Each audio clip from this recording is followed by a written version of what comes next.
Von de Sekle, Vienna.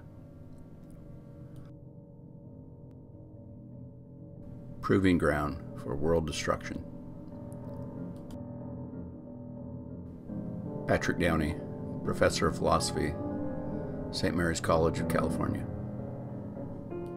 Based upon Karl Schorsky's Von de Sekle, Vienna. The little world in which the big one holds its tryouts.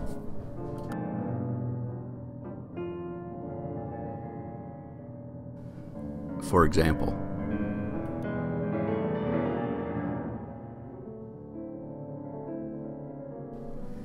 in 1529, Suleiman the Magnificent, Sultan of the Ottoman Empire, threatened to conquer Christian Europe and forcibly convert it to Islam.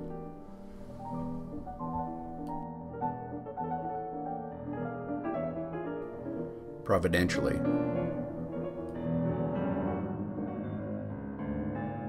the gates held.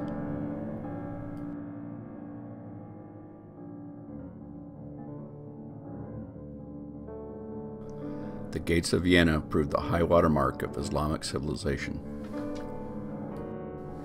In 1683, the Turks tried again.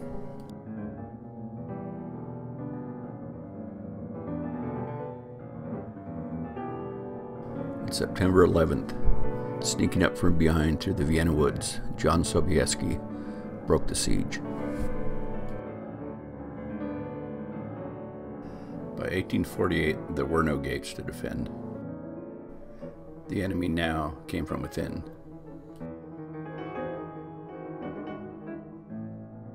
New ideas and their students expelled the emperor and his army. The army and a new emperor returned, but the walls were now useless. The only question was, what would take their place?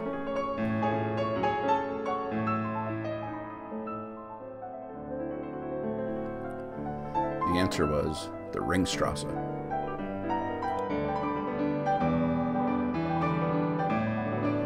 As a gift to the new and a sop to the old, the street was pure movement. Anchoring that movement was the museum-like inner city and the emperor himself. Emperor Franz Joseph. At the center of that museum was the Baroque masterpiece, St. Stephen's Cathedral, or Stephansdom.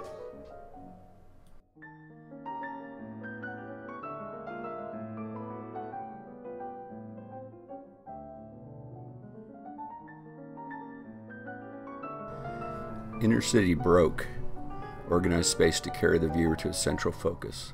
Space served as a magnifying setting to the buildings, which encompassed or dominated it.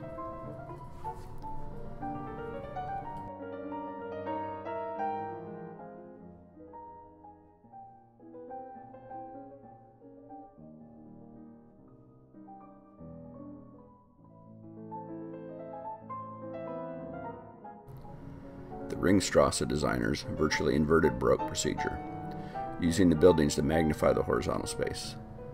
They organized all the elements in relation to a central broad avenue, without architectonic containment and without visible destination.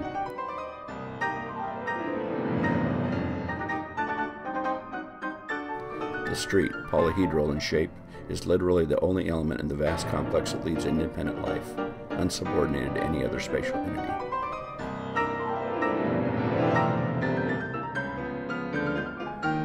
Monumental building of the Ringstrasse to be built was the Votivkirche, a monument of patriotism and devotion of the people of Austria to the imperial house, built to celebrate the emperor's escape from the bullet of a Hungarian nationalist assassin.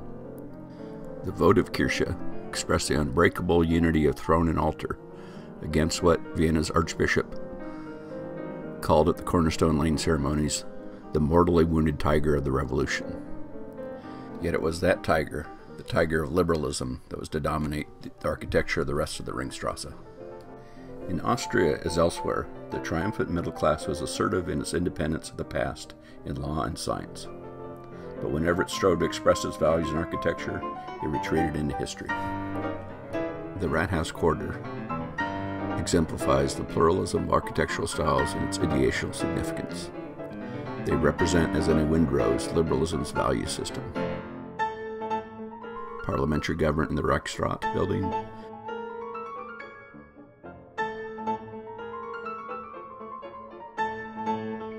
municipal autonomy in the Rathaus,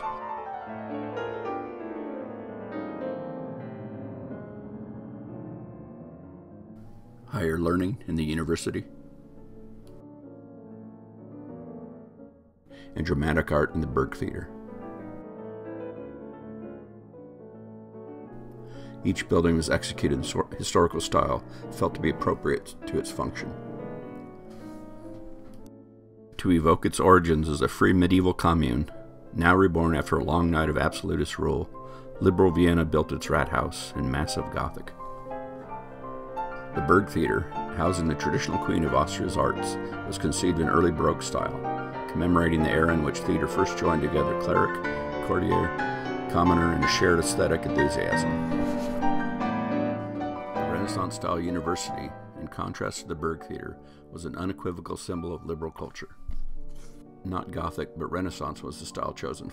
Perhaps the most imposing building in the quadrilateral of Rechten Kultur was the Ringstrasse, or Parliament, built in classical Greek style to symbolize the hoped-for parliamentary integration of peers and people.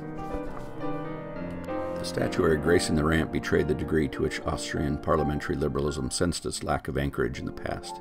Having no past, it had no political heroes of its own to memorialize in sculpture.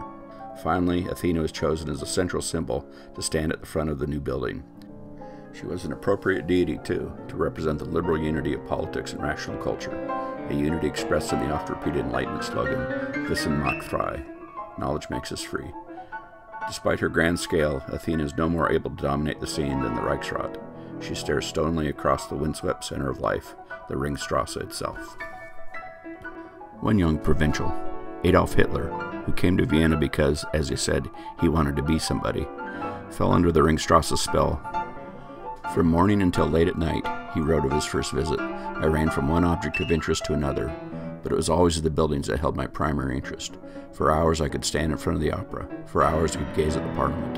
The whole Ring Boulevard seemed to me like an enchantment out of 1,001 Nights. Hitler soon learned in frustration that the magical world of Rechten Kultur was not easy to penetrate. 3 decades later, he would return to the Ring as the conqueror and destroyer of all that it stood for.